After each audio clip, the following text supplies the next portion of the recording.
আসসালামু আলাইকুম, শুভেচ্ছা নেবেন দর্শক। দেখতে পাচ্ছেন আমাদের হাতে কিছু চিতল মাছের পোনা এই যে ছেড়ে দিলাম। এগুলো হচ্ছে আমরা যশোর চাষড়া যে মৎস্য হ্যাচারি রয়েছে সেখান থেকে নিয়ে আসছি। প্রতিটা চিতল মাছের পোনার দাম নিয়েছে 80 টাকা করে। এখানে 10টা মাছের পোনা আছে, দেখতে পাচ্ছেন খুব সুন্দর একেবারে ফ্রেশ মাছ, তরতাজা।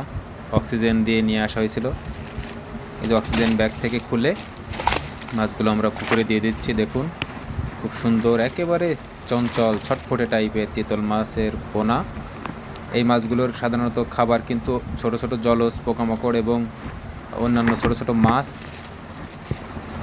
এগুলোই কিন্তু এই চিতল মাছের প্রধান খাবার।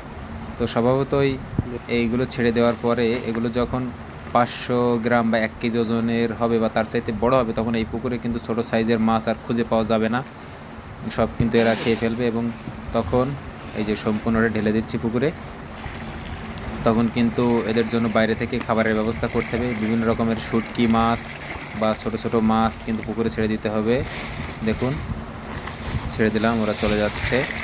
তো এই মাছগুলো যদি পর্যাপ্ত খাবার এবং ভালো পরিবেশ পায়, তাহলে 2 বছরে কিন্তু এক একটা চিতল মাছ 6 থেকে 8 কেজি পর্যন্ত ওজন হয়। দেখুন খুব সুন্দর পরিবেশ। এপাশে কচুরি আছে, বিভিন্নভাবে এখানে কিন্তু বন জঙ্গল ডালপালা দিয়ে রাখা হয়েছে যাতে মাছগুলো সুন্দরভাবে নিরাপদে থাকতে পারে। তো আমরা আমাদের পুকুরে আজ মাছটা ছেড়ে দিলাম। দেখা যাক আগামী 2 বছর পরে এটা কতটুকু ওজন হয়। নতুন হয়ে থাকলে অবশ্যই আমাদের চ্যানেলটি সাবস্ক্রাইব করবেন। ধন্যবাদ, সাথে থাকুন।